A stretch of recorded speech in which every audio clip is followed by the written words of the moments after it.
scientists landed at a ranch at Corona, New Mexico. The rancher turned it over to the Air Force. Rancher W.W. Brazil was the man who discovered the saucer.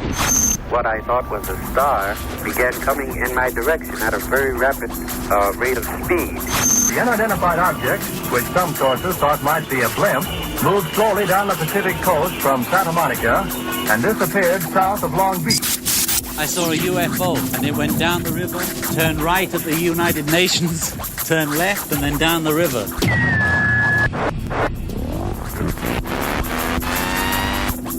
UFO Classified. UFO Classified. No more plausible deniability. Fact, fiction, or the truth. You decide. And now, the new voice of the high desert, the hostess of UFO Classified, Erica Lukes. Well, happy Fantopia Friday, my friends. This is Erica Lukes coming to you from a balmy Salt Lake City. The weather is unusually warm today. It's beautiful. We've had some really dense fog that's been creepy and fabulous to be in at night. I love it. And I hope you are all fabulous on this Friday. I hope you've got some fun plans tonight that would include listening to a wonderful night on KCOR, because you know that Tina Marie will be up after my show on restricted airspace, and then we've got hyperspace with Solaris Blue Raven, so it's a good night. And of course, I have been a busy little bee. I guest hosted the Paracast with Gene Steinberg. Chris O'Brien was ill and in the hospital, and we are happy to report that he is out of the hospital now, and we wish him the best. Chris is a great guy, and I just really admire him, and we're going to talk about him in the next hour with regard to Skinwalker Ranch and the Uinta Basin, because my guest in the second hour will be my friend and researcher Ryan Burns. We're going to talk about some new developments in the Uinta Basin at Skinwalker Ranch and all sorts of good stuff. So stick around, grab a cocktail. It's going to be a good night. I also am excited to tell you that I am busily preparing my lecture for a 75-minute lecture. I just have to tell you this, and I'm not nervous at all, but this is going to be at UFO Congress, and so I hope I get to meet some of you there. Please come up and say hello. I will be talking about the Utah UFO Enigma. And let me tell you, this place is incredibly strange. And I'm not just talking about the polygamy or the lack of, separation of church and state and what have you. But I've got some good stuff, thanks to my friend Barry Greenwood. He has been very busy working on some things for me to show and share at the presentation that people have not been privy to so far. This is exciting. Speaking of Barry Greenwood, I want to tell you that if you don't know who he is, then I'm really, truly sorry, but he is one of the most important men in this field, and he has worked incredibly hard to preserve history for all of us. He has been a groundbreaker with regards to obtaining FOIA requests, and he wrote a book called Clear Intent, and I would highly encourage all of you to get that. It is just going to go up in price because it's out of print. Barry Greenwood does not do radio interviews, but he has graciously agreed to be here next week to talk to me. So this is a treat. It's an honor, and I'm grateful that I have people like that in my life that support me. It's a beautiful thing. I want to thank all of my friends out there in the chat room. Susan, UFO author, Libertas, and Northern UFOs, and all of you for listening. I got a message from Norway the other day from somebody who listens and he's a researcher over there, and I just want to say thank you. We need to create a global community to solve this problem. We need to work together, and I think that is going to be happening, if I have anything to say about it. So, without further ado, I am going to bring on my guest, who is just a Joe citizen by his own admission, which I just don't think that's the case. He is someone that has had an experience that has shaped his life like many of us do. and he has done some great things. And I noticed him because he is a Facebook moderator for different groups, and he always has interesting things to say. And I really just think he's a nice human being. So I want to tell you that, in fact, I'm going to have him tell you about it. It's, Tibor. Yeah, What? I'm here. I know it. Tibor. I know it. I'm Tibor. I love it. And see, that Tibor, that sounds kind of Star Trek-y. It's it's not Zyborg. It's Tibor. My parents are from Hungary. Oh, very interesting. So it's a noble name over there. I like it. It's very cool. It sounds tough too. So I just want to say, okay, so where are you from? Where are you living right now? Okay. Well, before we get into this, I might as well tell you a little bit about myself. Yes. First of all, I grew up in a small town in Hearst, Ontario, which is 1,000 kilometers north of Toronto. And for my American friends, that's 600 miles north of Toronto. Now, when I was a child, everybody in public school, they played hockey in the wintertime, and they played baseball in the summertime. I was riding snowmobiles in the wintertime, going out in the bushes and seeing things. Summertime, I was out there in creeks and bushes and rivers, exploring nature. And one thing that really, really got me was the night sky. Now, folks here in these big cities, they have no idea what the night sky looks like. It's unbelievable, full of stars. You can actually see the Milky Way band and everything else. So I was always fascinated with this stuff. So I've been a science nerd, in a sense, since I was a child.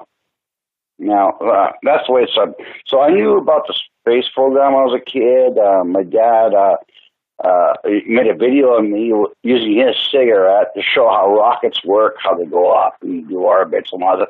So I was into the space program since Gemini, for those of you who are as old as I am. Anyway, so I was into the space program. I knew about space. I knew about all this stuff. I'm a science nerd in a sense. And when I had my experience, none of it made any sense. So, back to you, Erica. Well, okay, so you had this profound experience, and it sounds like it is pretty jaw-dropping, and I want you to talk about that because I think most of my listeners have not heard your experience. Okay, where do I start? Right from the beginning? Let's start from the beginning. Okay, I was, I think my early 20s. I was one of those sleazy used car salesmen. Anyway, I got off work around 9:30 at night. I'm going to Toronto to meet a few friends of mine at a nightclub, Bailey's. I don't want to say their names. But anyway, it's about a 20-minute drive. Now, as I'm driving along, I noticed this string of lights over the city of Toronto. Now, I thought at the time that it was some kind of a advertising balloon or a Zeppelin or a Goodyear blimp, whatever. There's a semicircle of lights. Now, as it's over the city of Toronto, I'm approaching Toronto. It's coming towards me. Its altitude is dropping. Still a circle of lights rotating from right to left. In other words, it was like a counterclockwise. I thought there were letters. I thought there were letters on a blimp or a Goodyear blimp or whatever. But it was too round. So I thought at first it was just the letters on a blimp. And as it got closer and closer, I'm driving towards Toronto. It's coming towards me. And the closer it got, the bigger it got. And I thought I could make out the letters, what they were saying. As it got closer, I was waiting for it closer. Now I started slowing my car down. I was paying attention to what this thing was. I couldn't make any sense of it. Here I go, choking up. Anyway, as it's getting closer and closer, I'm thinking it's some kind of advertising balloon, or it's a blimp. And right. I kept jumping from one conclusion to the other. I kept thinking it's either a balloon or a blimp. Then I said, no, it's got to be an airplane. It must be an airplane with some kind of a structure around the wingtips to the tail or whatever. That didn't make any sense because I've seen advertising airplanes before. That didn't make any sense.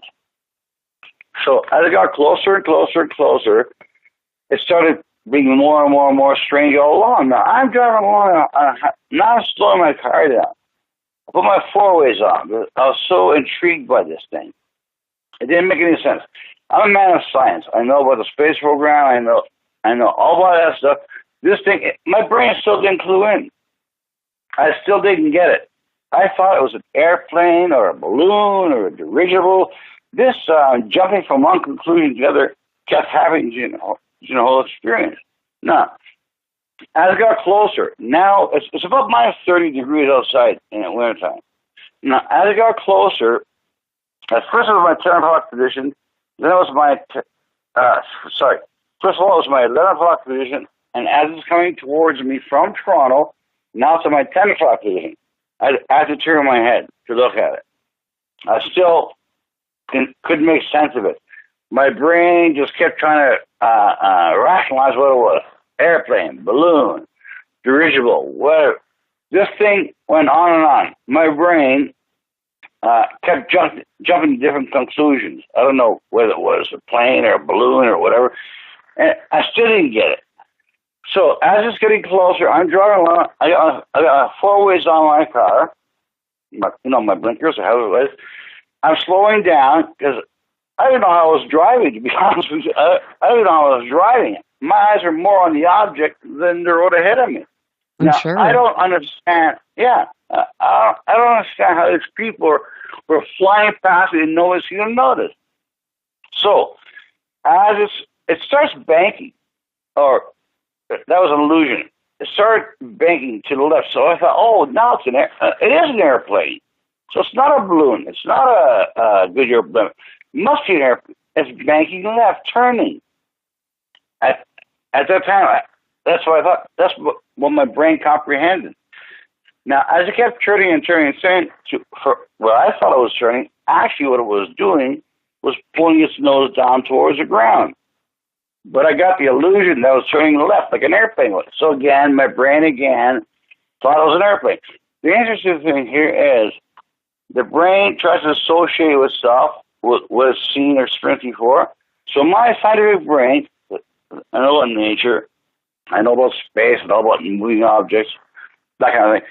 So my scientific brain still couldn't get it. So this thing I thought it kept turning left and banking like an airplane. But what it did, it kept dipping forward. It looked like a huge Ferris wheel in the sky. That's when it hit me. Bang! It hit my heart. My heartbeat raced right up. I can't bleeping. I kept swearing to myself. I don't bleeping. Anyway, I kept swearing to myself. I don't believe it. I don't believe it. I can't believe this. I can't believe this. I rolled down my window to point at other cars, and everybody just went by me. Nobody seemed to notice. I couldn't believe it. It was so cold, minus 30 degrees. I couldn't have my arm out the window for about more than 10 seconds, let's say, and nobody seemed to notice. And so anyway, I rolled my window. There it is. It looked like a huge Ferris wheel in the sky. Now, I don't know what gave away its size. Something must, I don't know if it was reflections in the ground or, I don't know. I just realized my brain finally got it. This is not an airplane. This is not a balloon. It's not a blimp. This thing, I hate to say it, was out of this world. It did not belong in our reality. Now, I was shocked. My heartbeat was racing like 180 beats per minute. It was just, all of a sudden I was shocked. I didn't realize how big it was. I don't know what gave it away size. And so I'm trying to point to the cars, trying to explain to them, show them, look. Nobody seemed to notice. Anyway, eventually what it did was it went back the same way it came. In other words, it straightened right out and went flat again and started climbing over Toronto. Now I turned my four-ways off my car and I booted it, trying to chase this thing to keep it in sight. But now I'm going downtown Toronto and the buildings obscured its vision. So anyway, the thing was semicircle with a bunch of lights. Bruce Maccabee actually has a photo that was taken in 1988, which is like 8 years before what I saw. It's almost identical. Anyway, so when I went downtown, went to the place where my friends were, and I stopped my car in the middle of the road as a cop giving tickets. I ran over to him, and he was actually quite taken aback by my aggressive approach. He wondering, what the hell is this guy stopping his car in the middle of the road for, running towards me? And I asked him, did you see this big thing with lights all around it? Nope, nothing. So I went to the club. I sat there. I told my friends, and they kind of like laughed at me. Yeah, right, Tibor. You know, we're always smoking. You know, what kind of mushrooms you're doing? I don't know. Anyway, so I was sitting there for about an hour, and then I went home. And this thing was in my mind. I couldn't believe it. It was truly, it was something out of this world. Did not belong in our reality. So, anyway, I went back home. I phoned the police. Well, they thought I was probably still a wacko. So I phoned the airport, in the airport thing, and I asked them, and I got to do the watchtower. What do you call it? The watchtower, whatever. So I got to them. Any reports? Anything on the radar? No, nothing. So then I called the police back again, a second time. And I said, what do I do here? This thing was huge. It was there. Anybody else reported? And they said they would actually send a couple of officers to my house, to do a report. And at the time, I said to myself, no, I'm at my parents' house temporarily. They're sleeping. I don't want police to show up at my house. So I told them, I'll come make a report next day. Now, next day, when I thought about it, and after the shock was over, they're going to think I'm crazy. I'm not going to go to the police station and make a report like this. So I never did go. Now, for next week or 10 days, I kept looking at newspapers, Mississauga News, Toronto Star, Toronto Sun, and I couldn't find anything. And then I started doubting myself for a while. What? Maybe I didn't. Maybe it wasn't something out of the ordinary. Maybe it was something that I couldn't, I was mistaken about. Then there it was. Around the 10th page, bottom right corner, a very short article. It says, dozens of Mississauga residents saw a UFO as big as a football field. And I said, see, I knew it. So now I knew, I didn't imagine this. I knew it was real. It was just as real as a passing train. So I took my little article, cut it out of the newspaper, and showed my boss. See? Just trying to, what do you call it? Trying to justify, my sanity. Right. Oh, yeah, absolutely. So anyway, that's what happened. And to this day, I am more confused now than I was back then. We're going back 30 years. And I've seen a lot of reports on the internet about huge objects, the big ones like Yukon, like the JL. That's what it reminds me of. Right. The big ones. Yeah. Right. JL. That's the Japan Airlines. That was a huge case. And you must have. Do you feel that you suffered some post-traumatic stress from that? Well, you know what? Good question, Erica. You know what? In the 80s, I was gung ho. I was Mr. Salesman. I used to run dating services. I was racing cars. My whole life was I was going for the big times. Now, after that, it seems like my life has been downhill gradually. I went bankrupt. So I don't know. Good question, though. What do I know now? Erica, what do I know now? I'm convinced of this. Is there are other realities all around us that we're just not aware of. I know now that science has not caught up with this phenomenon. I'm not saying it's aliens in space. There's no evidence of this whatsoever. Now, the phenomenon itself, yes, it appears to be intelligent, purposeful. It makes sense. What I saw did not look like an alien spacecraft, whatever they're supposed to look like. I don't know. Exactly. What I saw, So what I saw was something that I think we humans would have 100 years from now. Now, is that a clue? Yeah. Well, it's just interesting, and I think that the more I learn about this for me personally, the more I question the extraterrestrial hypothesis. I don't know. I personally am leaning towards now that there is something intelligent on Earth that we we don't know about yet, that we don't have the capacity to understand. And like you say, I think there's so many things going on right in front of us. I mean, we just don't know. But I think the bottom line is, though, this is influencing and, I mean, impacting people's lives profoundly. And we need to understand what this is, and we need to understand why it's interacting with us, why it's shutting down nuclear missile silos. I mean, there's so many things that we need to address. Yes, speaking of nuclear missiles, I'm very, I've become a skeptic from the web. I call it the venomous web. Yeah, There's me too. so much nonsense all over it. Other groups where one guy claims he's in contact with 54 different species of aliens, and I talked to somebody else who said that, we're having a war with aliens above our, in low Earth orbit. What?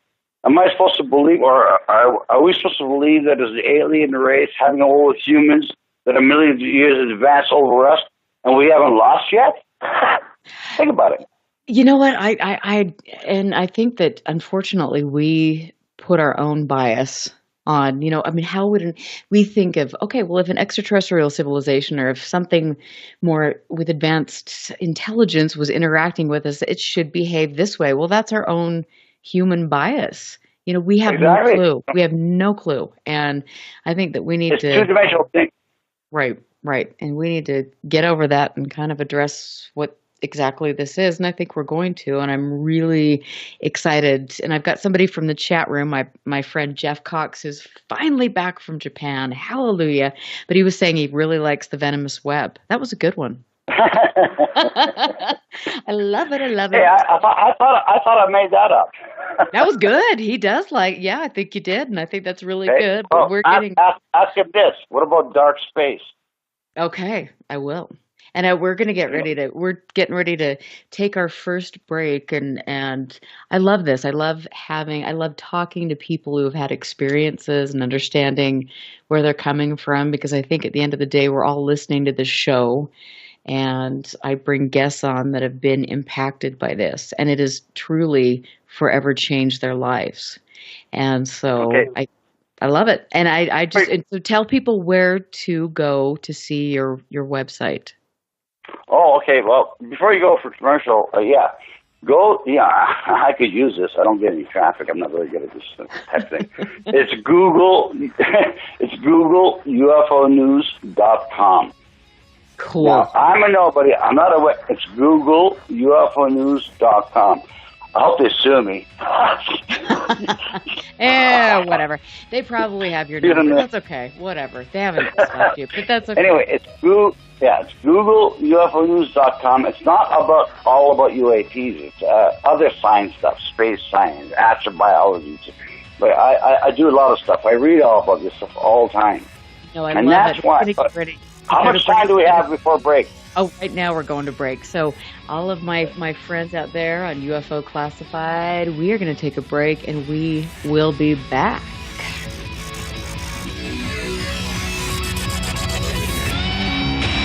Stand by. This is UFO Classified with Erica Lukes. The phone lines are open now at 702-425-9230. That's 702-425-9230. Worldwide callers use Skype name KCOR Radio. More UFO Classified with Erica Lukes on the KCOR Digital Radio Network. After this. Within the ethers of reality, there sits a bridge, a hot spot between what we see and what we don't see. Testing, can you hear me? Tuesdays at 5 p.m. Pacific, 8 p.m. Eastern, join Becky Vickers on Bridging the Paranormal as she interviews paranormal investigators from around the world and explores how the shadows of the past meet the present. Let's begin. Bridging the Paranormal will take you to some of the most haunted places in the world in search of proof that the dead still walk among us. I see dead people. Becky Vickers' Southern charm will have you believing in the unbelievable. I myself am strange and unusual. Live Tuesday nights at 5 p.m. Pacific, At 8 p.m. Eastern, Bridging the Paranormal. Bridging the Paranormal. Hosted by Becky Vickers. Paranormal talk about the dark side, but with a lighter side touch. Exclusively on the KCOR Digital Radio Network. It's time to believe. Believe in the unbelievable.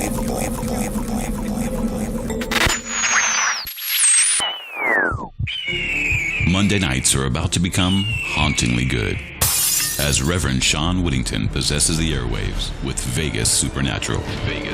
Tune in every Monday at 5 p.m. Pacific, 8 p.m. Eastern for Vegas Supernatural, exclusively on the KCOR Digital Radio Network.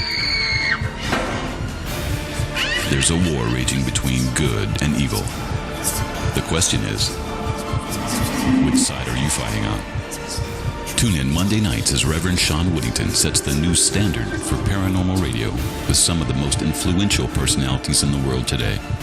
Vegas Supernatural, hosted by Reverend Sean Whittington, every Monday night at 5 p.m. Pacific, 8 p.m. Eastern, exclusively on the KCOR Digital Radio Network. The one show even the devil doesn't want you to hear. Now, broadcasting in digital HD radio. When danger is imminent, will you be prepared? Now many mobile devices can bring you critical information from local sources you trust. With the unique sound and vibration, wireless emergency alerts keep you in the know wherever you are. Learn more at ready.gov/alerts. Brought to you by FEMA and the Ad Council.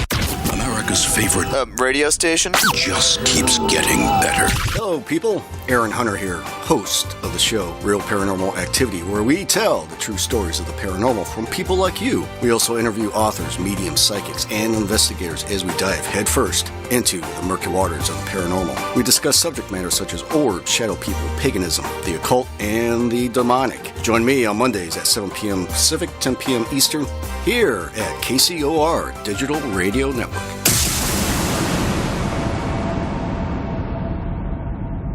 If ever a breed was affectionate to a fault, it's the Golden Retriever. They're people dogs, pure and simple. And the Golden Retriever Rescue of Southern Nevada needs your help. If you would like to volunteer, foster, adopt, or donate, go to the Golden Retriever Rescue of Southern Nevada's website at grrsn.org. That's grrsn.org. Or call 598-GOLD. That's 598-GOLD. You're listening to UFO Classified with Erica Lukes, where the truth isn't hidden beneath the black lines of a Sharpie. That's the craziest thing I've ever heard. To be on with Erica, call 702-425-9230. That's 702-425-9230. Worldwide callers use Skype name KCOR Radio. Radio contact. Share your thoughts on the show on Twitter by using hashtag KCOR. Or head over to the live chats at KCORradio.com. The audience goes nuts! And now, your host of UFO Classified. Are you ready? Erica Lukes. Erica Lukes. Welcome back and happy Fantopia Friday, everyone. I'm Erica Lukes, and it is an exciting night on UFO Classified. I want to just tell everybody out there to go to UFOclassified.com. I am slowly putting up archives of Leonard Stringfield's files that Keith Chesterfield, who is an amazing researcher with regard to the Foo Fighter phenomenon, sent me in a huge box. I've been scanning those and archiving them, and I will put them up. And I will also be putting other things up that you can find there. If you have any suggestions for archives, let me know. And I want to just let all of you know, and please share this, that next week my very special guest is Barry Greenwood. I was saying at the beginning of my show that Barry Greenwood is probably one of the most important people in this field. I hold him in the highest regard, and he's important. He doesn't do interviews, so this is going to be a great show. I will be speaking at UFO Congress, and my friend Jeff Cox is going to be down there. We are going to get into some trouble and hopefully shift the paradigm, get some new blood into this field, and hopefully give something, give the good old boys something to think about, because it's time to get out of this rut. 50 years, and what progress have we made? That's all I'm going to say. So my guest tonight has had personal experiences that have changed his life, and he's gone on a quest and has tried to figure this out, and then he communicates with other people. Teebs, what's up? I'm here. Oh, Hey, good. Okay, whoever's listening, listen. At first, I'm nervous. I'm not used to this kind of thing, so I can't talk very well. But I just want to make a couple of points. Now, this object, in retrospect, I can't understand why other people on the highway didn't seem to notice. I put my arm out the window, it's freezing cold. I try to point out, everybody's zooming by me. I'm on my four ways on my car, and nobody seemed to notice. And, to this day, it irks me. I don't understand that. It was huge. It was there. It was, when I did the Ferris wheel thing, it was about 9 degrees. In other words, it was around 9 o'clock, my position. It was enormous. How could people have missed it? Now, the other thing is, now the way it flew, I have to explain this. The way it was coming from over Toronto, it wasn't like flying like an airplane. It wasn't gliding like a balloon. It seemed to be in its own environment. Now, I don't know. I'm just guessing here. It just seemed to be very smooth, very purposeful. It did this standing on end thing, and it went back the same way it came, shut its lights off, and shut it back up, turn it back on again over the city of Toronto. It was the strangest thing. I'll never forget it. It's been over 30 years, and now I know that things are not as they seem. Like, I'm convinced that I'm a man of science, so I'm convinced that there's all kinds of realities all around us that we're not aware of. It's the same thing. Go back 1,000 years. The biggest minds 1,000 years ago, they didn't understand why stars fell from the sky. Or if a comet came by, there are omens, good and evil. Now, I think where we are at right now is that this phenomena is not understood by our science. Science hasn't caught up with it yet. Oh, next generation, maybe they'll laugh at us because we were so wrong. I think we're wrong about all of it. And with all due respect to Stanton Friedman and all those experts and the people who have a lot more education than I do, I think they got it all wrong. I think we have it all wrong. This is a phenomenon that is not understood yet. Back to you, Erica. I mean, absolutely, and it isn't. And I think that I like your approach on that. I like the fact that you don't necessarily accept that it's extraterrestrial. You think that there's a lot more to this, and I think a lot of people that do the good research, a lot of people that are into this pretty deeply, have the same type of feeling. And I think for me to kind of come into MUFON and see researchers here and there, I mean, it's almost like we're cherry picking data to fit in the nuts and bolts, and we're not looking into the deeper aspects of this phenomenon. And that is that's a downfall. That's the paranormal aspect. I mean, this is deep, and until we're willing to look at all the data, we're not going to make any progress. No, so in other words, you're saying that we're thinking two-dimensionally instead of three-dimensionally. Absolutely. Absolutely. Yeah, in fact, agree. maybe even one-dimensionally. I think I don't even know. We're not Neanderthals, aren't we? Or are we? That's the Denmark. question. I don't know. Oh, baby, mama, baby, I'm telling you. But and I have to ask you, because you spend a lot of time dealing with social media and seeing what the sentiment is out there. I mean, what are your feelings on that? And do you think that social media is necessarily a productive thing? Well, it's the thing is with social media. There's so much misinformation also. I mean, we pride ourselves in a free world to free press, free thought, and this, but it could also be a poison. In other words, anybody can write and say anything, and so the powers that be, which I don't like that term, by the way, because it sounds like a conspiracy. But anyway, anybody can misinform everybody on the planet through social media. And it creates more confusion, more doubt. And that's the way I felt. Like, I thought when I first went online, most of my friends, the first thing that went on the line, the first thing they looked for was porn. Well, I looked for UFO videos. I looked for UFO videos. Yeah. Porn came second. Just kidding. Anyway, so social media can be very damaging because powers that be. I don't like that term, but what else can I say? They can misinform the public so much. Same with our free media, like compared to communist states where the media is controlled by the government. Well, in our free media, we leak misinformation. So it's the same way.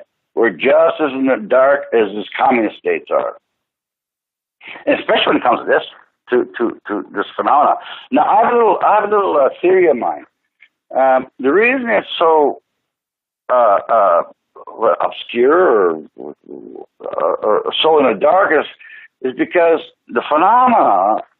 Who's watching out here? In my opinion, it's the military. It's the military intelligence gathering group. Where, in other words, it's classified. So they gather intelligence of the phenomena, but they cannot release it to the public because it's classified. It's a military issue. This is what I'm convinced of. This is how I think they cover it up. Right. Or give the impression of complacency. So and with the military aspect or intelligence, do you think that they have kind of infiltrated social media and they're utilizing that to shift the sentiment and to create discontent? I wouldn't doubt that at all. Erica, I would not doubt that at all. It's a perfect tool, isn't it? It absolutely is. I mean, this is where we're at. This is where we spend most of our day, unfortunately, is on social media. And I think if you want to dissuade people from the truth, you get in there and create a fake profile and start stirring up some crap. So, I mean, what do you think that we should be looking for in people that are trying to do this? You know what I think? Those 1%ers out there, the rich ones, I'm sure some of those people had an encounter also, and I always wish they would use their resources, i.e. money, to try to make mainstream media or mainstream folks aware of this phenomenon. Look, the thing is right now it's beyond us. It's beyond our science. Now, what makes me angry is that this might be just the norm in next generation. The UFO enigma will be a norm next generation. What I want to happen is I want to know now before I die. Damn it, Sorry. No. I mean, no, we're not deleting that. Jeez, I'm just glad you just used the D word, but But I mean, that's the thing. I mean, I think that there's so many people that have given decades of their lives to trying to solve this. And to me, when I sit back and I look at the way we've approached it, and I look at the fact that we have made absolutely no progress. In fact, we've almost gone further away from the truth, especially when you've got organizations that are more concerned with selling T-shirts or memberships instead of doing research or sharing their data. And then you've got, you've got researchers that are kind of the cream of the crop that are more concerned with the bottom line than with sharing data or whatever. Yeah. They've definitely lost their way or whatever. They've capitalized on this, but this shouldn't be a cottage industry. This is a really serious subject, and we have to look at the way we behave with regard to all of this and say, my God, if this is the way we're behaving, no wonder nobody takes this seriously. No, they don't. I mean, Just kidding. all you got to do is go to UFO updates, and you there you could see the best of humanity, and you think, really, okay, no wonder. I mean, and then we're just kind of grateful though that most diligent scientists or people that are really interested in studying this wouldn't go there to begin with. No, they're too afraid. It's called, what does Sandra Friedman say? It's nobody wants to be an apologist, ufologist. Oh, I know. He's got the best sayings, and I've told him. I mean, it's like, please, Stanton, just write a little book of all of your Stantonisms because I love them. But, with all due respect to Stan, I think he's got it wrong too, about Roswell. Well, you know what? I think that you're probably not alone, in that feeling. Well, no offense to Stan. I mean, he's a nuclear physicist. He's worked on top-secret programs. But, this thing about aliens crashing spaceships, every time in my body, my conscience tells me that, no, that's not likely at all. It was not an alien spacecraft with dead bodies. The story got bigger and bigger and bigger over the decades, and I'm convinced that that's not it. Think of it this way. If it's true, first of all, an advanced civilization who might be a million years ahead of us, their spaceship gets hit by a lightning and they crash? Well, I don't really know necessarily if it was lightning. They were doing lots of stuff with they were experimenting a lot, and I think that there's a whole other thing, but I think the bigger picture is the fact that this perhaps Roswell was a red herring for something else that was going on. No, that's exactly what it is. In those days, the material was found by Brazil or one of these people. For all we know, it was just aluminum or titanium, some top secret metal. Because what was it, Project Mogul or was it Project? Yeah. I forget which one it was. But anyway, for all we know. Exactly. But I mean, here's the thing, and I was talking on the Paracast the other day because we had Kevin Randall on the show. And Gene and I were interviewing him, and I think Gene's big takeaway was, okay, we're kind of done with Roswell. Seriously. I mean, if we keep, and this is another problem, it's like, this is another problem that we have with ufology is the fact that we are stuck on a handful of cases, and we get, we don't focus on the data. We don't focus on moving research forward. We don't focus on the fact that there are patterns taking place. There are active locations. And then we get stuck in this drama of all this crap, the drama of Roswell, the drama of Rendlesham, the drama of all of this stuff. And Hollywood. Well, yeah, I mean, and it brings down our field. We have to move forward. And we really need to do it today.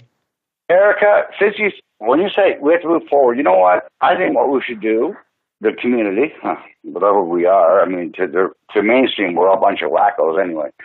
But what we should do is swipe the slate clean. Forget about the ET equation. Let's start from the bottom again. Look at the data.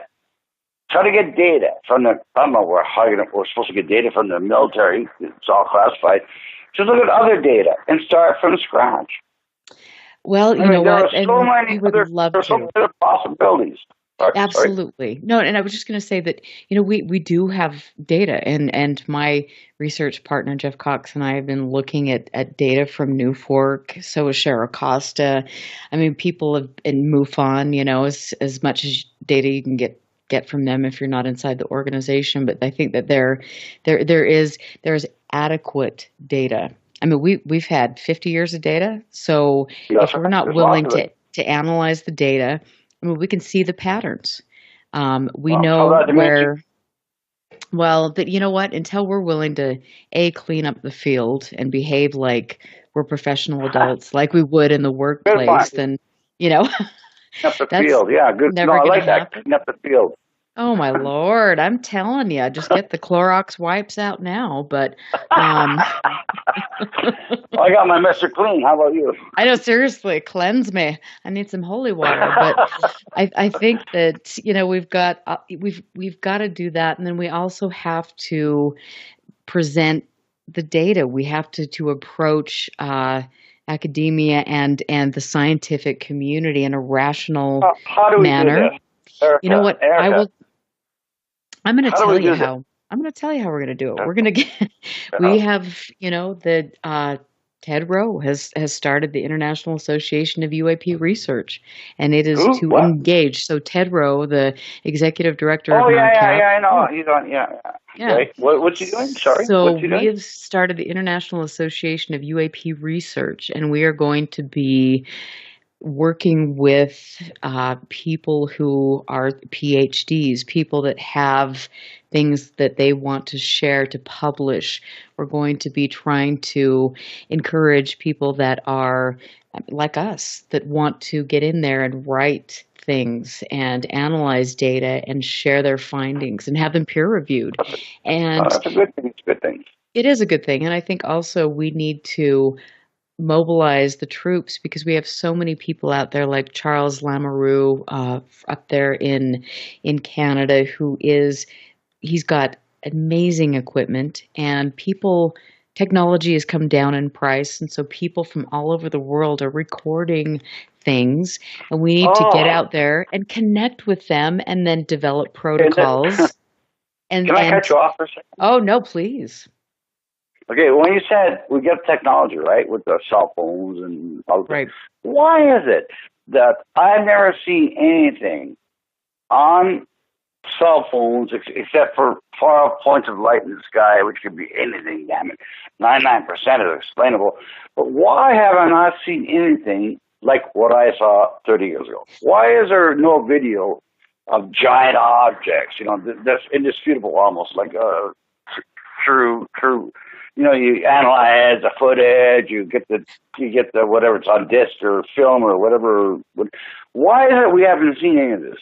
You know what? And that's a great question. It's a question that's asked all the time. And I think that I first of all, on my iPhone, I know when I take pictures at night, it's not good. I mean, I could sit there and have the Holy Mother Mary come down in front of me, and it would look like three little points of light. And you know what I'm saying? Yeah, exactly. Do you know what I'm saying? It's I hear you. So I think that people, and then you've got the fact that when people are witnessing something like you did, it's like, A, how am I going to keep my car from veering off the road? B, I'm trying to rationalize it so we're not quick on our feet. So I think that it's a multifaceted thing, but I know that people like Charles, and there are people that I've reached out to that have the equipment, they've had experiences. Allison Cruz, she's invested $25,000 and she's learned how to do that, and it's grace under pressure. And so those are the types of people that we need to network with, and we need to. I never heard of her. Yeah, no, she's videotaped some amazing things, and she went over to Hashtalan. I mean, she's done all of this. So there are people like that out there, and this is where we need to go. This is how we're going to make the breakthroughs. It's not by donating $50 to an organization and getting in return. It's by getting equipment. It's by training yourself. It's by getting out there and collecting data, sharing it. You know what I'm saying? Yeah. What is that? How do we sell this to mainstream? How do we get mainstream to be interested in this in the first place? They don't care. Hey, you know what? Reality. Is it going to make me richer? Is it going to make me healthier? Is it going to cure my disease? Is it going to do this? Nobody cares. Oh, you know what? I would be willing to bet they do, because now we're sending, we're weaponizing space. We are commercializing space, and things are changing. We have technology. We are witnessing things and filming things that we cannot explain, and sooner or later those guys are going to get off the pot and say, hey, wait a minute, this could be good. And sooner or later they will obtain funding and they will look into this. And I think that that's going to be very soon, because this is something that is a runaway train. So I hope that we can have people that are kind of the first line in there, that can present a good image, that can work with people and give people good data. Well, so do I. But what are we doing really? Are we still chasing that proverbial carrot? I don't know. I mean, but oh my God. So I want you to do me a favor. You're going to clean up the social media things. You're going to go kick those guys. I'm trying my best. I mean, I'm doing it all for nothing. Send me money. Well, go to my website. Google. Yeah, send go me money. to your website and tell everybody about your website again, where they can find you. Okay. I'm not much. No, it's Google UFOnews.com, all lowercase. I don't get any traffic. Nobody cares, but I'll say it again. Google UFOnews.com. Please visit my site. You know what? It's not just about UAPs. It's about space science, about physics, it's about everything. It's not just UFOs or UAPs, what you want to call it. It's more than that. I put a lot of effort into this thing, years of work. And what am I getting out of it? Nothing. Only to try to get folks to understand reality or the lack thereof. In other words, there are other realities all around us that we're not aware of. And you know what? Next generation will be aware of this.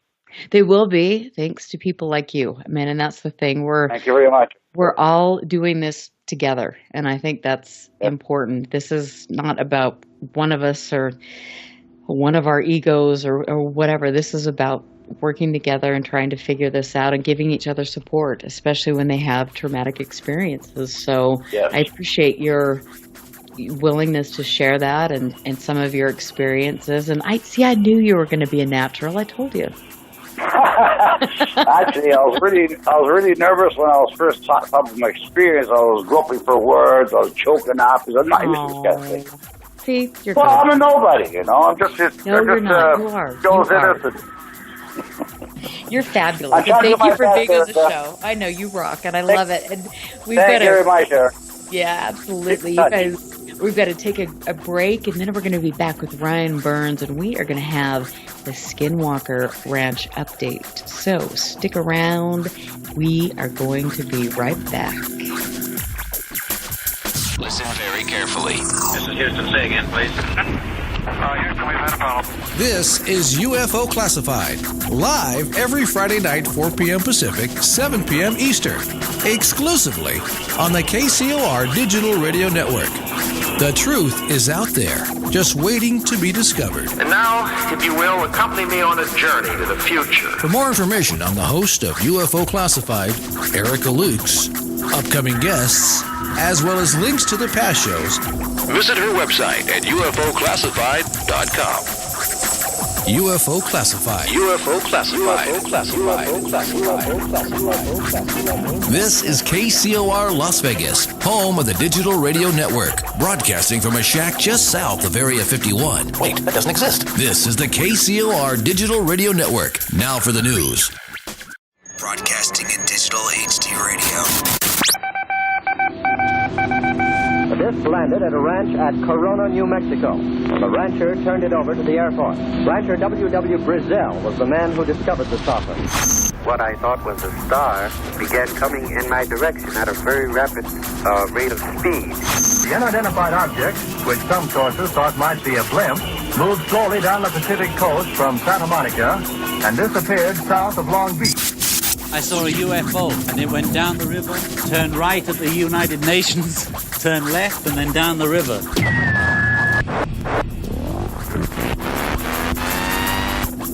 UFO Classified. UFO Classified.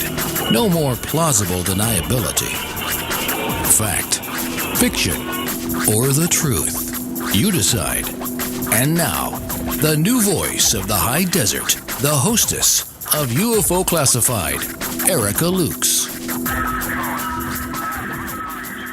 Yes, my friends. Happy Fantopia Friday. Thanks to all my friends in chat room. I just want to say I love getting in there and interacting with you and just knowing that you're there. It means a lot to me. I want to thank all of my friends from all over the world for listening, for messaging me. It is fantastic, and I appreciate it, and I'm doing this for you. So yay for us.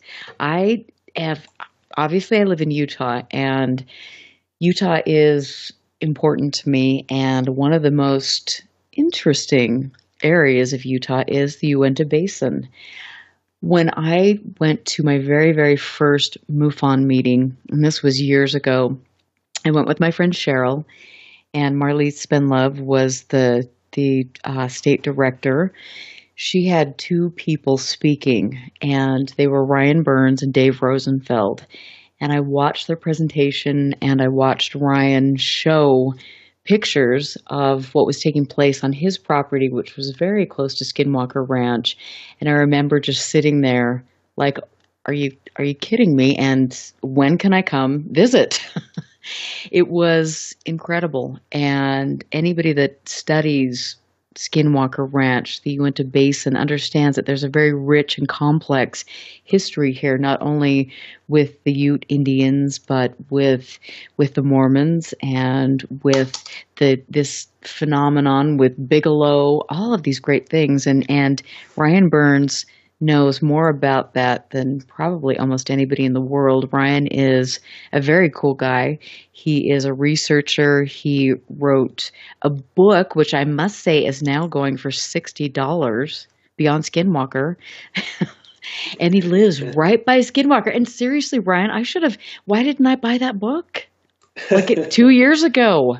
Yeah, it would have been a great investment, kind of like Bitcoin. And I love it. But you and Dave have always been so cool to me. And I really appreciate that. And it's kind of like we've got this little camaraderie with all of the people here in Utah. In fact, I interviewed Dave. He came over to my house a couple days ago. And we sat down and I did a video interview of him about Skinwalker, about Dugway, about all these things. And it was great. But you tell us like how you first got involved with Skinwalker. Sure. I first got involved with it. I was a fly fishing guide up in the area, and I had recently been injured. And to be completely honest, I had some days off, and I was kind of peeling back the layers of the basin and driving around four-wheeling and checking stuff out. And I really just kind of got there without knowing what it was. And near where the front gate is now, I picked up a hitchhiker, or what I thought was a hitchhiker, and come to find out it wasn't a hitchhiker. And fast forward, I don't know how much time, because I had some missing time. The Bureau of Indian Affairs found me there at Bottle Hollow Reservoir, kind of hanging out of my truck, but it looked like something was trying to pull me out, but my seatbelt had kept me in, and I was totally out. And they said, "What are you doing?" And I told them that I'd picked up this hitchhiker and didn't remember anything since then. And they said, "Well, it sounds like you picked up a Skinwalker." And that's the first time I heard the term. So what have you, because you have a lot of friends that are Native American and you've done a lot of research. I mean, tell us about Skinwalkers. Oh, you bet. Well, it's an interesting phenomena. It's definitely spiritual in nature. We're talking about witchery in the Native American sense, and as far as humans are concerned, these entities, if you want to call them that, are so far from human. All they really have is a human shell. So they're able to shapeshift, and they have other powers as well that if you're not aware of what it is actually, you would swear they were omnipotent, but it's really more of a reflective intelligence. So you have to actually vocalize something or think something or direct it at them for them to understand it, but very powerful supernatural entities in any case.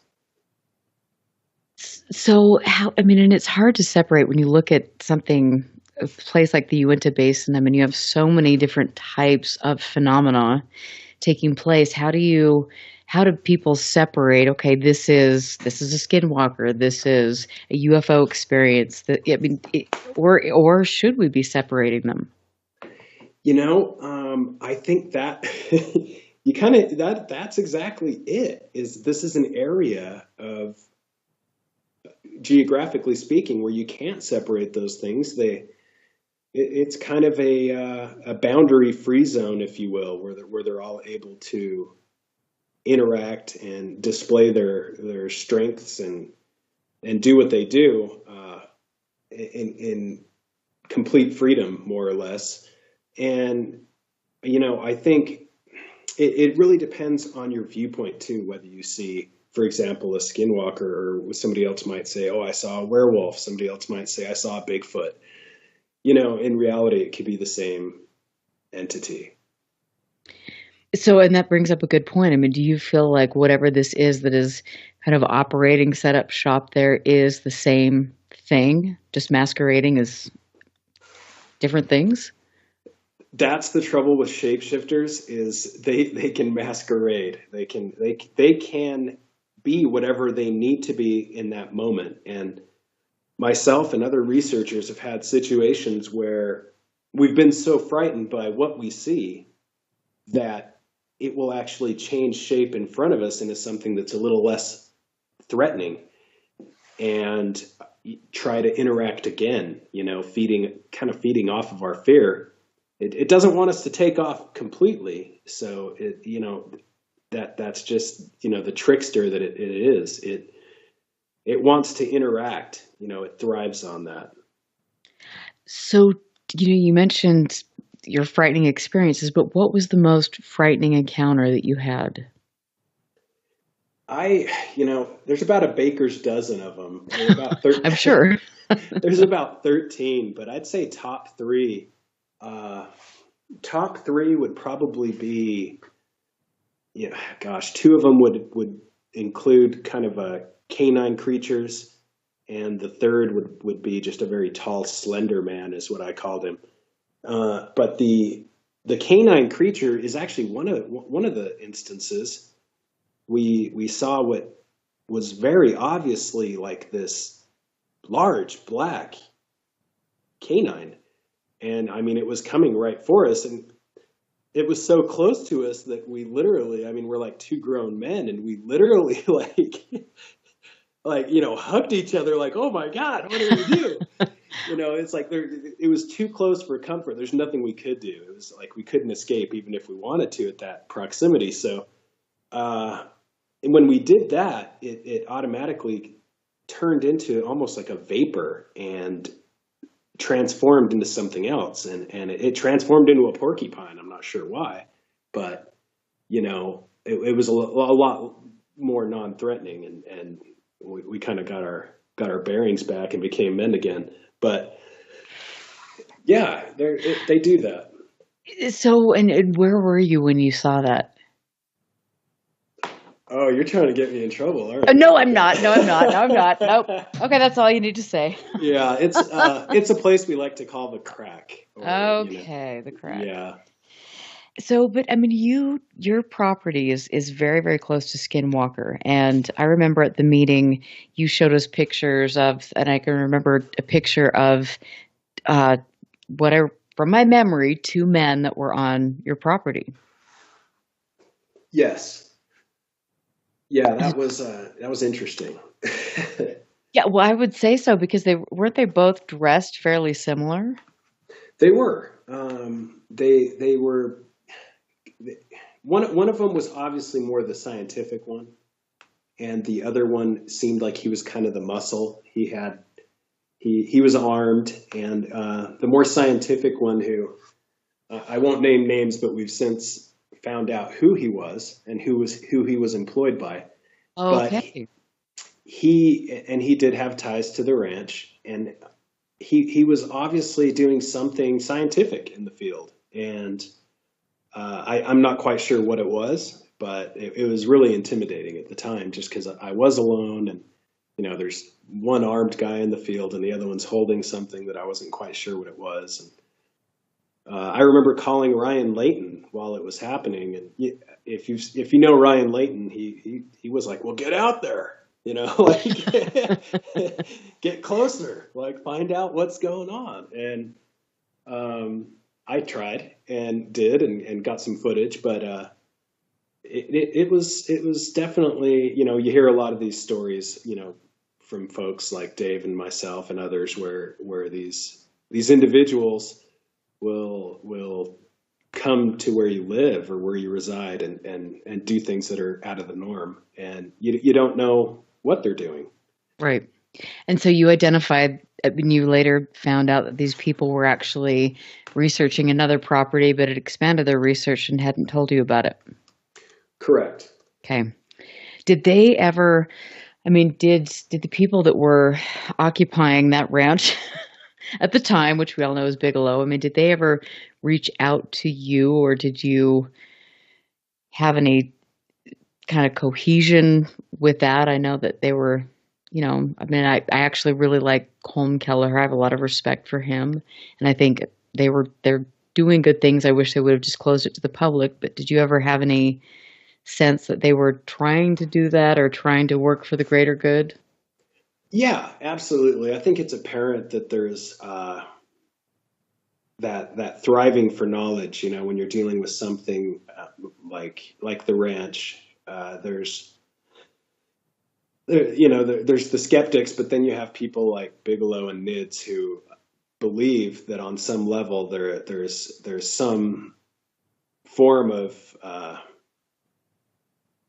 trying to make sense of it. That it's not just chaos. And I think through what they've experienced and what other people experience, it's you do start to find at least patterns, and the patterns help you react or interact with the entities better than if you just go in blindly, the first time. So the only time that I, for a moment, thought that maybe they were not so good was that time you were talking about with people in my field. And yeah. Well, and then, I know, and I mean it's an interesting thing. But you made so many friends, and you have so many friends in that area. I mean, what people became very familiar with you, and would probably turn to you to share different stories. I mean, what were your thoughts when people were sharing their experiences? Dave told me specifically about a time when there was a meeting up there and somebody came to the meeting and he was so distraught about what he was seeing there, and eventually this person committed suicide. Did you have any experiences like that? Yeah. It's clear when you get involved with these types of things that people are they're looking for answers. A lot of times they're at the end of their rope, so to speak, and it's a sad thing. But I have had people that have said, "Yeah, I'm losing my mind," or "This is what I'm seeing. Can you throw up cameras around my house? Lights are coming over every night." I know one individual who ended up, literally boarding up his entire trailer because he was seeing skinwalkers look in, and they would bother him at night. And he ended up, and he was a respected member of the community there near the reservation, and he ended up boarding up his window. So it's more than a dozen or so people have reached out to me that were having issues. So I mean, it's very common. Like Dave said, it's a lot different story when you live there than when you just go and visit. Oh, yeah, I'm sure. I mean, this is a very vulnerable thing, and how do law enforcement officials react to this around that area? They're fantastic. I mean, at one time or another, I think they've all seen something they can't explain. With all the cattle mutilations, many of them that are reported, some that aren't. My favorite comment I've ever gotten from law enforcement was, "I can't comment, but if you stick around long enough, you will definitely see something you won't understand." And that's exactly how the basin is. It's like the fishing spot. It's you leave your line in the water long enough, something's going to grab. So do people feel like they can share, like they have a cohesive community, or is it still just kind of we're keeping it to ourselves? And I'd estimate that about 10% think they can share. A lot of the Uinta Basin natives and locals, it's so steeped in tradition at this point, and legend, and just kind of that myth, it's like a rural myth at this point that a lot just blow it off. But I would say that 10% would, and then the ones that have had actual interaction, they're amazingly, they're the ones that are the most quiet unless you get them alone, and then they really open up. Well, I mean, this is such a life-changing experience, as you know, because you've willingly gone in there and tried to have them. Close, Dave, I've gone close by. Yeah. Wow. And I mean, with regard to, the cattle ranchers in this area, I mean, there are people that are multi-generational that have lived there, and they've been gravely affected by the cattle mutilations. Do the ranchers open up to you? Well, it's kind of like you said. I mean, I have gone close by to the ranch and looked in and seen things like that. And these people do live close by to the ranch, and some swear they've never seen a thing in 20 plus years, and others tell you stories that just absolutely, your skin crawls. I remember speaking with, I won't use names, but a direct neighbor, and he would tell me about these entities, or these things, like a lot of them would take human form. One of them would just kind of whistle and walk around his property. And I mean, it sounds like such a little thing, but when this is happening all the time, I mean, it's horrifying, just having somebody whistle walking through your property, and completely fearless, and when they would try to interact, it would disappear. And that's typical of these dimensional entities. So the water babies legends, and it just goes on and on. There's a lot of different phenomena taking place. Absolutely. And we've got to get ready to go to break pretty quick, but I just want to ask, tell us specifically what Skinwalker Ridge is.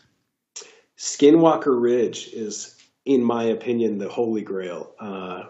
Much more than anyone gives it credit for. It's a geographical ridgeline that has, I mean, the strata is just unreal, and it's where a lot of this activity is drawn to, or more importantly, where it runs to. So, if you're a researcher, this is where it will go to hide, and it's a very active, just ridgeline where everything seems to happen. So what makes this area so unique? I think there's multiple things. Most importantly, I think there's the history. There's some geographic ley lines that also have some importance, and you have this massive structure of power lines that are in complete disrepair, with tons of electromagnetic frequency leaking out of the cables, and it just chatters at night. And you mix all these things together, and it's a paranormal Disneyland really up there.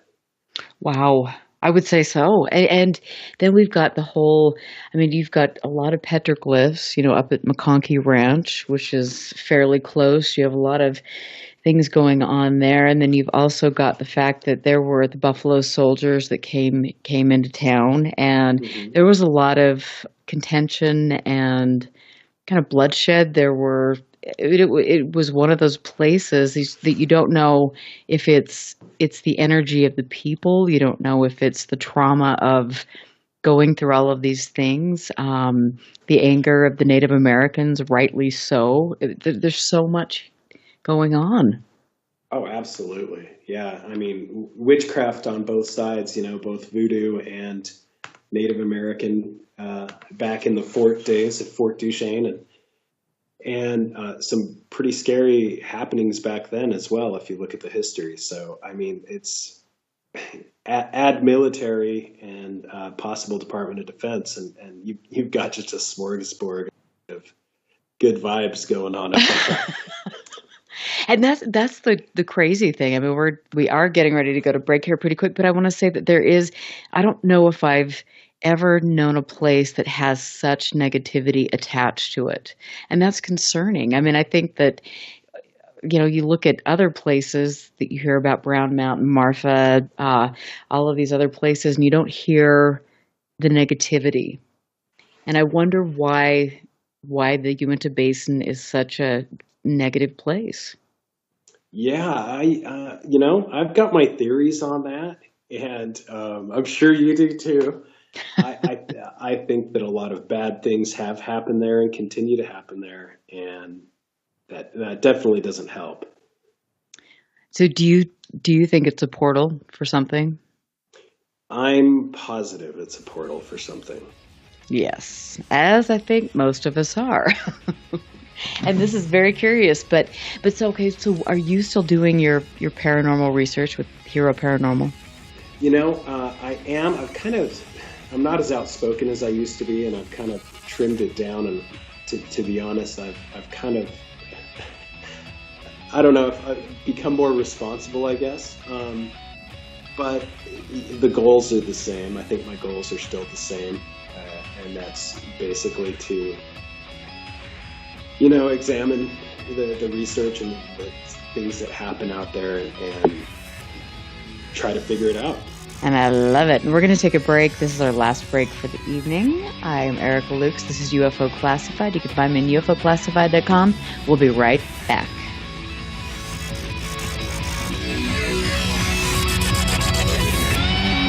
Stand by. This is UFO Classified with Erica Lukes. Erica Lukes.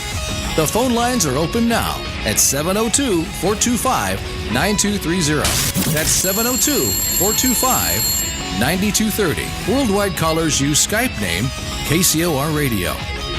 More UFO Classified. UFO Classified. With Erica Lukes on the KCOR Digital Radio Network. After this. This is a test to find out if you know it all when it comes to children. Time starts now. Name one of the leading killers of U.S. children age 1 to 13. What's the best way to protect children in a car crash? At what age and size should a child start using a booster seat? Where can you find the answers to these questions? Car crashes are one of the leading killers of U.S. children. Many of those deaths could be prevented by making sure that kids are in the right seat for their age and size. Don't assume you know it all when it comes to car seats for your child. Go to safercar.gov/the-right-seat and know for sure. That's safercar.gov/the-right-seat. Brought to you by the National Highway Traffic Safety Administration and the Ad Council. This is the world-famous KCOR. That's the only station I listen to. Within the ethers of reality, there sits a bridge, a hot spot between what we see and what we don't see. Testing, can you hear me? Tuesdays at 5 p.m. Pacific, 8 p.m. Eastern, join Becky Vickers on Bridging the Paranormal as she interviews paranormal investigators from around the world and explores how the shadows of the past meet the present. Let's begin. Bridging the Paranormal will take you to some of the most haunted places in the world in search of proof that the dead still walk among us. I see dead people. Becky Vickers' Southern charm will have you believing in the unbelievable. I myself am strange and unusual. Live Tuesday nights at 5 p.m. Pacific and 8 p.m. Eastern, Bridging the Paranormal. Bridging the Paranormal. Hosted by Becky Vickers. Paranormal talk about the dark side, but with a lighter side touch. Exclusively on the KCOR Digital Radio Network. It's time to believe. Believe in the unbelievable.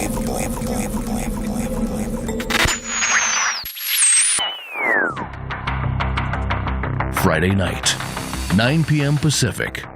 Jump onto the Celestial Highway and travel at the speed of light. Into hyperspace. hosted by Solaris Blue Raven. She navigates you through the cosmic tides of mysticism into the world of covert technology, UFOs, mystical sciences, and the world of unforeseen forces. You get to really sort of enjoy a bizarre ride. Listen live, Friday nights, 9 p.m. Pacific. Or hyperspace. The one show that blows the whistle off our government black ops projects. Hyperspace. Hosted by Solaris Blue Raven. Solaris Blue Raven. Exclusively on the KCOR Digital Radio Network. Want to take a ride? Take a ride. Take a ride.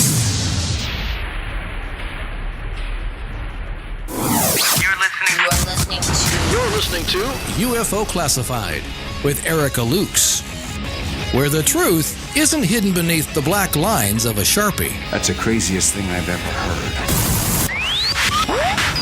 To be on with Erica, call 702-425-9230. That's 702-425-9230. Worldwide callers use Skype name KCOR Radio. Radio contact. Share your thoughts on the show on Twitter by using hashtag KCOR. Or head over to the live chats at KCORradio.com. The audience goes nuts. And now, your host of UFO Classified. Are you ready? Erica Lukes. Erica Lukes. Welcome back, everybody. I would like to give a big shout out and thanks to my amazing producer, Tina Marie, who keeps KCOR running so smoothly, and I just adore her, and I appreciate her very, very much for making me sound so good, especially my man voice. It's a great thing. But she is up after my show on restricted airspace, and then you've got hyperspace with Solaris Blue Raven, so a great night of ladies on KCOR. I am talking with my friend and fellow researcher here in Utah, Ryan Burns, and we're talking specifically about Skinwalker Ranch and the surrounding area, which is full of, we've got lots of cryptid reports, we have UFO sightings, paranormal happenings. It just truly is kind of a hotbed of activity, and it really is a negative place. I mean, from what I gather, Ryan, you've lived up there. I mean, do you think it's negative? What kind of impact has this had on you? Absolutely. There's a negativity involved with it. And, it's whenever you're dealing with entities that tend to have nearly omnipotent powers, you have to start wondering what you're dealing with. And I think the negativity aspect is, that they aren't omnipotent. They're not godlike. It's more of a, that's where the negativity comes in. And, I know a lot of researchers, Junior Hicks, Jacques Vallée, the late Frank Salisbury, all agree with me in saying that these are typical of, the negative fallen angel theory that you hear in ufology. And it's powerful stuff. So, I mean, so let's talk about the fallen angel thing, because I don't know if I've heard Dr. Salisbury talk about that, but tell me about that. Sure. The fallen angel theory in ufology is, it's similar to, in Dr. Salisbury's book, The Utah UFO Display, these things display themselves, and they are, I guess, historically, whenever people would see things in the sky, they would call them angels. And as Jacques Vallée calls them, I believe it's messengers of deception. He thinks that there is, and I agree, that there's a negativity to them, with anything that is interacting, and especially around Skinwalker Ranch and areas like that. You've got something that's mutilating cattle. You have something that is, abducting human beings. You have something that is hard to witness, but when you do witness it, you feel fear. And that's the negativity that I tend to focus on. Is you're dealing with something that's so powerful, yet so mysterious that it's able to change and disappear. As a lot of these UFOs, a lot of these skinwalkers, a lot of the phenomena you see in and around the Uinta Basin is able to do. And that it's so manipulative, and that's why we should be afraid. That it's not bringing out the best of us. And I think that there are other people that have such euphoric UFO experiences or encounters, and then you've got the Uinta Basin. I mean, have you ever heard of anybody having a positive experience? It's very rare. The positive experience is usually just the kind of the thrill of the chase. But it's very rare that in many cases, this alien contact or UFO contact can have pretty negative effects on human beings and the human mind. Exactly. And I think too, we have no clue about the physical implications. I mean, what sort of long-term things that we could suffer. I mean, you look at the Uinta Basin, and there was a period of time when there was a high number of stillborns in that area. I mean, what was that due to? Could be due to something mundane, but you have also the high amount of suicides, deaths, drug abuse. I mean, there's something more going on. And I think typically when you see places that have a high concentration of sightings, these are typically the hallmarks. And so how does this behave, interact? How does this affect us long term? It's, like you said, there's just no telling. It's, the reality is you speak with any contactee or abductee, and the very prevalent thing is that, there's this fear or negative aspect to their dilemma. And with a place that has, in my opinion, contracts with higher levels of government, it gets a little bit murky when you have an agenda that you're unfamiliar with and you don't know what the goal is. So I don't know what the motivation is behind these.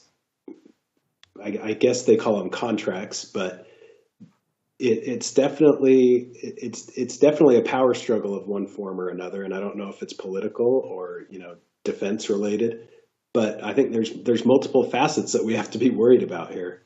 Absolutely. And speaking of the military involvement, I mean, tell us about what what is the military involvement? What has happened around the ranch since the time you began investigating? I think that's the big, scary, invisible operation. It's the ranch is really kind of a Trojan horse for a lot of other things going on. It's not just fun lights in the sky.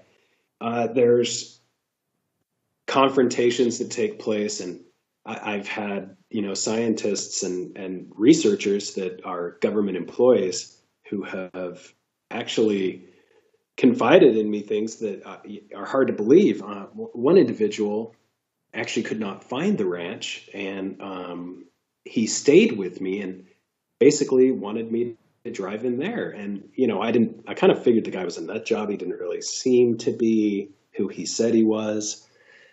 But I drove him up there, and sure enough, he went out and he walked right up to the guards at the gate, debriefed them on something about the project they were on, and came back to the car. And I'm like, oh my gosh, this is like, there's a whole other,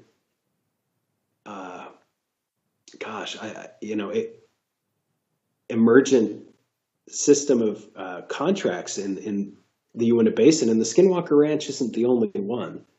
There's some that are north of Duchesne. There's some closer to Vernal, and they also span into Colorado and Wyoming.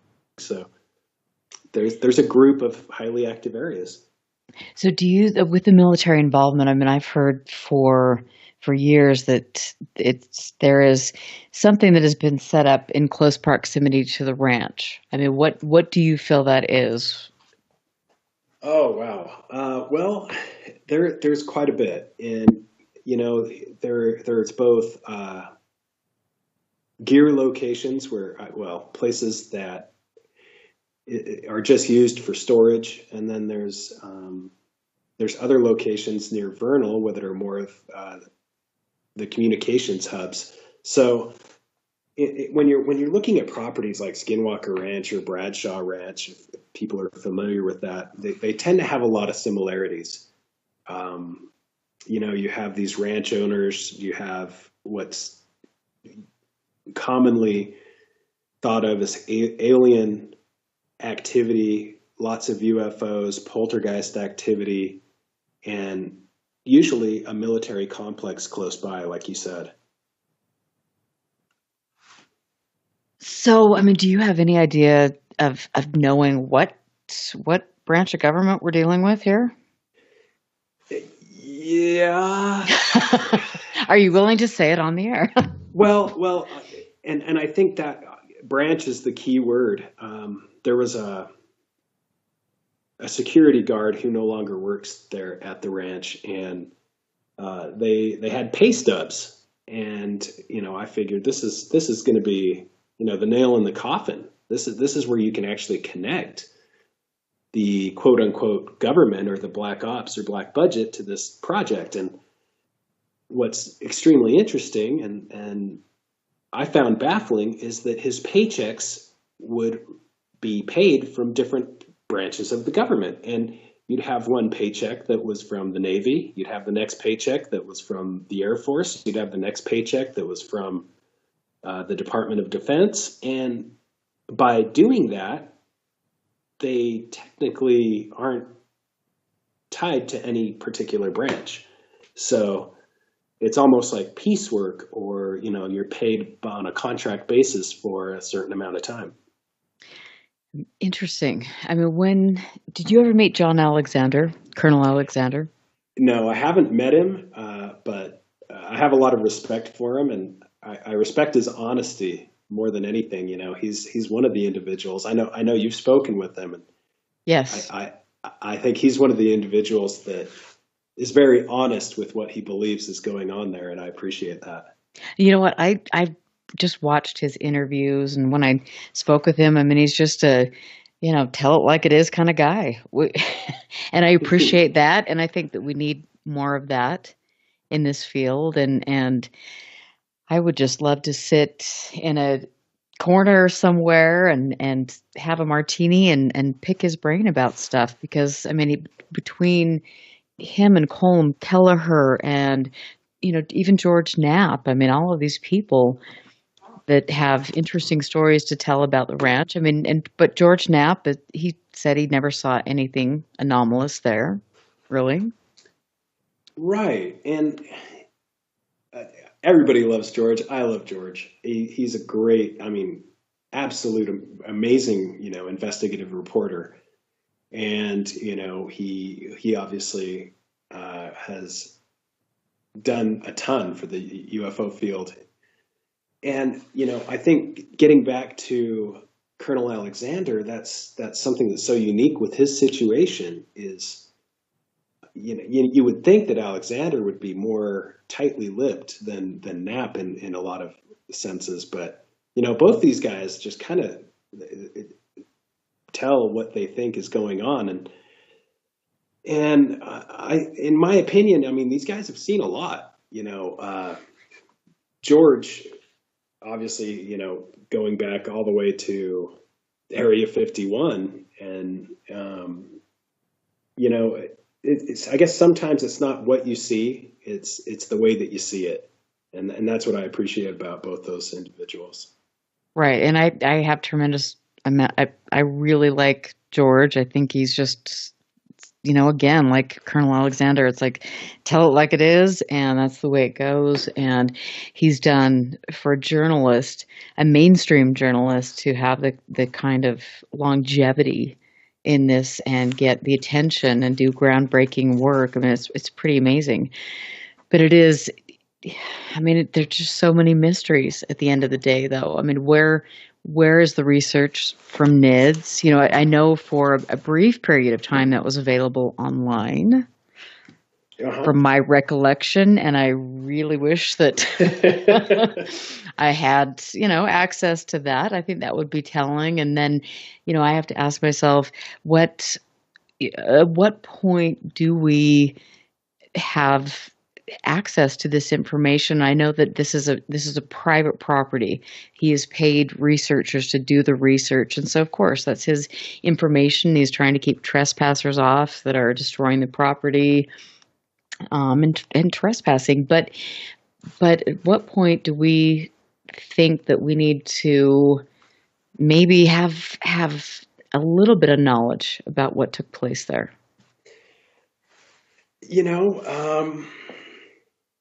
I guess all you can really do is rely on people like George and Colonel Alexander. And, I think the younger generations like myself, which aren't that young anymore, I'm getting pretty old, but. Oh, whatever. What I find is you just have to piece together different people's perceptions of what's going on there and try to make a picture for yourself.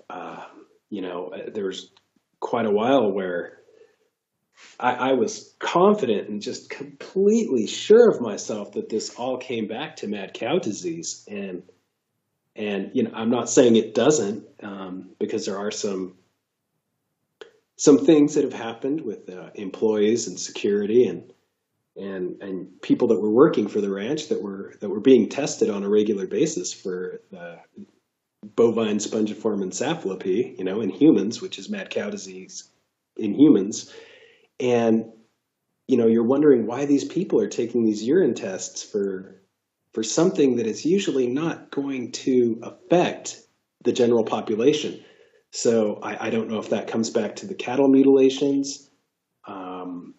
It's such a complicated web of anomalous activities that trying to find a straight road through it is just about impossible. So you just kind of have to go where the web leads you. Oh, Lordy. And that's the hard thing. It's like trying to distinguish fact from fiction. I truly believe that the more I research about this specific area, I really feel that fact is way stranger than fiction. This is crazy. This challenges my belief systems. Yeah, it's a merging of dimensions for sure. Open portals are nothing to scoff at. No, well, probably not. But do you think at the end of the day, though, maybe by Bigelow keeping his secrets was actually for the greater good? I think so. I think if everything was obviously, free information, there would be, just mayhem, chaos. You'd have people trying to contact entities for the wrong reasons. You'd have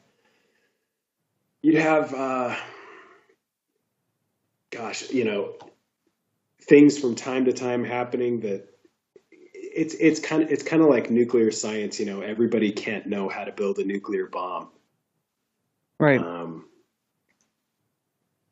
Yeah, I think that's key. I think too, there's so much. I remember when I was state director for MUFON, having reports come in and looking at the reports and then doing a little background check, and it's like, whoa. I would not send my team up there to investigate a place where they were not really properly trained, because there's so much more to that. There is some psychic kind of warfare components that are taking place. This kind of thing could affect your life. It could leave the ranch or that area and affect your life, and you have to be on top of your game, and you have to know so much more than I think most UFO researchers know. You're so right. There's as one insider told it to me, this is like what they called the end of the cycle for Skinwalker, and now it's starting into another cycle. And you have to wonder what that cycle is. And for me personally, I told you how I first came across the ranch, and that was a horrible, tragic, traumatic experience. And I just put it on the side and forgot all about it. And it was only later, and I think it was, oh my gosh, it was like 2005. I mean, almost 10 years later, actually over 10 years later, that I met Dave, and I started getting into the paranormal. And, he was telling me about this ranch. And when I went back to where this place was and remembered my experience there, it kind of came full circle for me. And I think that happens for everyone. It's a place that haunts you in a way. Here I am searching it out, and I find my own little ugly secret that I've been hiding from everybody in searching it out. And it's a place of fearful reflection, really. It's the things that happen there. And a lot of individuals have this when they get near the area. It's especially people that are sensitives or empaths. They're commonly brought to deal with feelings that they don't usually have, unless it's a very highly active area. So what's going on there is very powerful. So how do you protect yourself from this? I mean, almost spiritually, I would say. Oh yeah. Like, I mean, I'll do whatever it takes, and that was my big fear when I went back. It's almost like back for the first time type of a thing. And where I was, interested in the paranormal at this point, and realized, oh man, this is Pandora's box. We're back here. And, my immediate feeling was fear. And yeah, you definitely have to protect yourself. You have to be safe. There are people who will go to the area and take psychedelics and things along those lines. I would highly suggest that doesn't take place. And, the researchers that I've known that do those things, things like DMT and other tribal forms of hallucinogenics, I would recommend against that, because that's going to bring it to the forefront so fast. And yeah, and that brings up a whole other thing. I think when we're younger, we don't have respect for this because we don't realize how insidious this is. And I would highly recommend people that are kind of amateurs or doing this to go in there and make money or do YouTube videos or whatever they're doing, or to break onto private property. I mean, this is serious. This isn't, not only is it like trespassing, but you've got all sorts of influences that can affect your life. And it's not good. Absolutely. And you brought up a good point. I mean, it is private property, and it's, you don't have to go onto the ranch to have these situations take place. So, or see these things. In fact, I think you said earlier, what Chris O'Brien, there's other areas that are very hot. And I think it's turned into kind of a, like ticket of admission type thing, where people think they have to jump a fence and go on to private property. And it's not that at all. Right. No, and you were saying on break that and Chris O'Brien feels this way too, that there are other areas in the Uinta Basin that are in close proximity that probably have more activity. So, wherever you go in the Uinta Basin, you're going to be pleasantly surprised or completely frightened for the rest of your life, and need to go see therapy. I don't know. It's interesting, but I will say that I don't think I have ever researched a place that is this negative, dark. It's crazy, but I'm really happy that I know you and that you agree to come on my show, and I'm excited to, we're going to go hang out and we're going to do this right, and I really appreciate it, Ryan. So where can people find you? Or do you want them to? Yeah, right.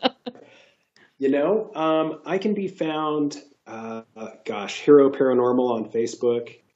You can also find me if anyone needs to try to get a hold of that expensive book, which I'm hoping I can unclog the pipeline and get cheaper and more easily available to everyone. It's Skinwalker and Beyond is the name of the book. You can find that at Lulu. and Amazon. And yeah, you can pretty much find me if you look me up on Facebook. Hero Paranormal is probably the easiest way on Facebook. Cool. Well, I adore you, and thank you so much. And my friend Jeff Cox and I are coming up there, and we're going to go out, and we will have, our sage, our holy water. We will be grounded, and we'll get it going on. But I just want to thank all of you for listening tonight, and I hope you have a wonderful and safe Friday night. And join me next week, because Barry Greenwood is going to be in the house, and he is one of the most important people in the UFO field. So, be safe. I'm Erica Lukes. Find me on UFOclassified.com, and stick around for Tina Marie Unrestricted Airspace. I will catch you next Friday. Listen very carefully. This is Houston. Say again, please. Houston, we've had a problem. This is UFO Classified, live every Friday night, 4 p.m. Pacific, 7 p.m. Eastern, exclusively on the KCOR Digital Radio Network. The truth is out there, just waiting to be discovered. And now, if you will, accompany me on a journey to the future. For more information on the host of UFO Classified, Erica Lukes, upcoming guests, as well as links to the past shows, visit her website at UFOclassified.com. UFO Classified. UFO Classified. UFO Classified. This is KCOR Las Vegas, home of the digital